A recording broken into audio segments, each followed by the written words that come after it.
Karnataka has a bigger cabinet, but the bigger political question is who gained the most from the expansion? The answer appears to be Chief Minister D.K. Shivakumar. The cabinet expansion is not just about filling vacant ministerial berths. It's about power, control, and political consolidation. It's about managing factions, balancing regions, and accommodating Karnataka's complex caste equations. But beneath all these calculations is one key political takeaway. D.K. Shivakumar got his people into the cabinet. So what exactly happened? What does the new cabinet's caste and community composition look like? Why did the Congress expand the cabinet now? Has the Chief Minister strengthened his position, and will this bring an end to dissidence and factionalism? Let's explain. What happened? 20 new ministers have been inducted into the Karnataka cabinet. With the expansion, the ministry has moved close to its fully permitted strength. Karnataka can have a maximum of 34 ministers, including the Chief Minister. The expansion comes barely 2 months after D.K. Shivakumar took over as Chief Minister, succeeding Siddaramaiah. His first cabinet had only 14 members, including the Chief Minister and Deputy Chief Minister G. Parameshwara. But this expansion is politically significant for a reason beyond numbers. It marks the first opportunity for D.K. Shivakumar to shape the government in his own image. A Chief Minister's authority is not determined only by the office he holds. It also depends on the people around him. The ministers he can rely on, the leaders who support him, and the political networks represented inside the government. And this expansion appears to have given Shivakumar greater control over his cabinet. Several leaders seen as close to him or politically aligned with him have found a place in the ministry. That gives the Chief Minister a wider support base and strengthens his position within the government. In simple terms, DK got his people. What is the caste-wise picture? The expansion has significantly changed the social composition of the Karnataka cabinet. Among the 20 newly inducted ministers, the broad social category picture is 5 of them are from scheduled caste, 1 is from scheduled tribe, 2 are Muslims, 4 are from other backward classes, 3 are from Vokkaligas, and 5 are from the Lingayat community.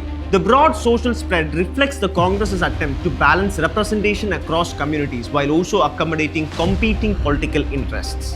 The scheduled caste representation includes PM Narendra Swamy, Shivraj Tangadagi, Rudrappa Lemani, K.S. Basavantappa, and Raghu Murthy. B. Nagendra represents the scheduled tribe category. BZ Zamir Ahmad Khan and Rizwan Arshad represent the Muslim community. The OBC representation includes Santosh Lad, Madhu Bangarappa, Puttaranga Shetty, and Ajay Singh. N. Chaluvaraya Swamy, K. Shivalanga Gowda, and H.C. Balakrishna represent the Vokkaliga community. The Lingayat representation includes S.S. Mallikarjun, Basavaraj Raya Reddy, Vijayanand Kashyapanavar, and Lakshman Savadi. Gayatri Shayante Gowda represents the Kuruba community. The caste and the community arithmetic is important because Karnataka politics is built across competing social coalitions. The Congress has tried to ensure representation for scheduled castes, scheduled tribes, minorities, backward classes, Vokkaliga, Lingayats, and Kurubas. But the expansion is not just about social representation. It is about political influence. Who gets a cabinet berth? Which community gets greater representation? Which regions gain? And which political camp gets more ministers? These questions shape the real politics behind the expansion. The broad caste-wise picture of the current cabinet.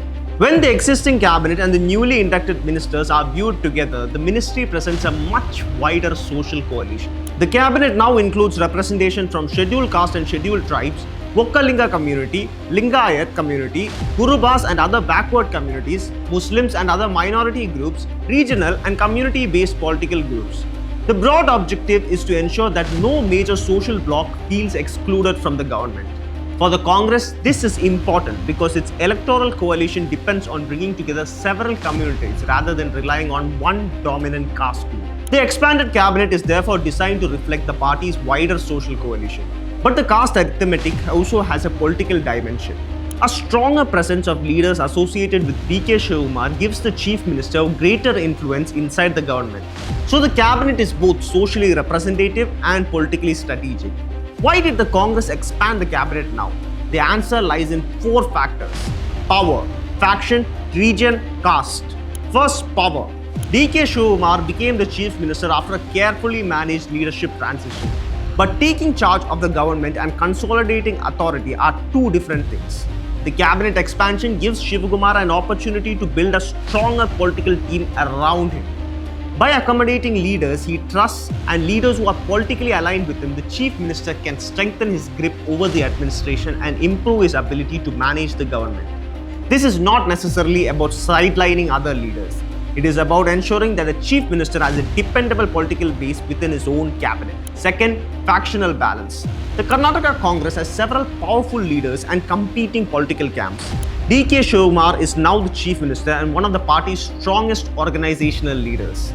But Siddaramaiah remains a major political force with an extensive network of loyalists and influence across the state. The Congress leadership therefore had to strike a balance. Shivakumar needed a space to build his own team, but Siddaramaiah's political influence could not be ignored. The expansion appears to be an attempt to accommodate multiple power centers while giving the Chief Minister greater control over the government. This is why the cabinet cannot be simply seen as a DK cabinet or a Siddaramaiah cabinet. It is a negotiated political arrangement. But within the arrangement, Shivakumar appears to have emerged with a greater room to exercise authority. Third, regional balance. Karnataka's politics is shaped not only by leaders and communities but also by geography. The Bengaluru region, Old Mysuru, coastal Karnataka, Kalyana Karnataka and other parts of northern Karnataka all expect representation in the government. The first cabinet was seen as heavily weighed towards southern Karnataka. That led to pressure from leaders in northern Karnataka who argued that their regions needed a stronger voice in the ministry. The expansion attempts to address those concerns by widening representation across the state. The Congress wants the government to be seen as representing Karnataka as a whole, not just one region or one political bloc. Fourth, caste balance. Karnataka's political landscape is built across complex social coalitions. The Vokkaligas and the Lingayat community remains among the state's most influential political communities. But the Congress also depends heavily on scheduled caste, scheduled tribes, backward classes, Kurubas, minorities and several regional communities. The expanded cabinet attempts to reflect this wider social coalition. The political message is clear. Every major community must feel that it has a stake in the government. For D.K. Shivakumar, the representation of the leaders from his political and social base is particularly significant. It strengthens his position not only as a Chief Minister but also as one of the most influential Vokkaligas leaders in Karnataka. At the same time, the inclusion of leaders from other communities helped the Congress to maintain its broader social coalition. Does this end dissidence and factionalism? Not necessarily. The expansion may reduce immediate pressure by accommodating several ministerial aspirants, but it cannot automatically resolve the deeper competition within the Karnataka Congress. Every cabinet expansion creates two groups, those who get a ministerial berth and those who are left waiting. For the leaders who have been inducted, the expansion brings political recognition, administrative authority, and a greater stake in the success of the government. But for those who missed out may continue to lobby. Some may feel that their region, community, or faction has not received a fair share. Others may wait for a future reshuffle or seek important positions within the party organization. There is also a question of portfolios. A cabinet berth gives a leader status, but the political importance of a minister often depends on the department assigned to them. Who gets the key portfolios? Who controls important departments? And how much freedom will the ministers have? These questions will determine the real balance of power within the government. So the expansion may reduce visible dissent in the short term, but whether it creates lasting unity will depend on how D.K. Shivakumar manages disappointed aspirants, distributes portfolio, and handles competing political interests. Factionalism may become quieter. That does not necessarily mean it has disappeared. Will this make the Congress election ready? The expansion can help, but it is not a guarantee. A larger and more socially representative cabinet may strengthen the Congress at the grassroots. Ministers can mobilize local leaders, expand the party's political reach, and consolidate support among different communities. A wider regional and social representation can also help the Congress build a stronger network ahead of future elections. But election readiness depends on more than just cabinet arithmetic. The government will have to deliver.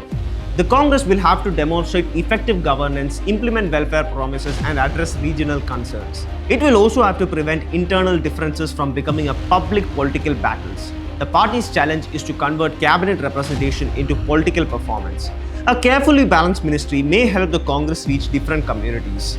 But if governance suffers, public dissatisfaction grows, or factional tensions return, the expansion alone will not be enough. Has D.K. Shivakumar emerged stronger? The answer appears to be yes.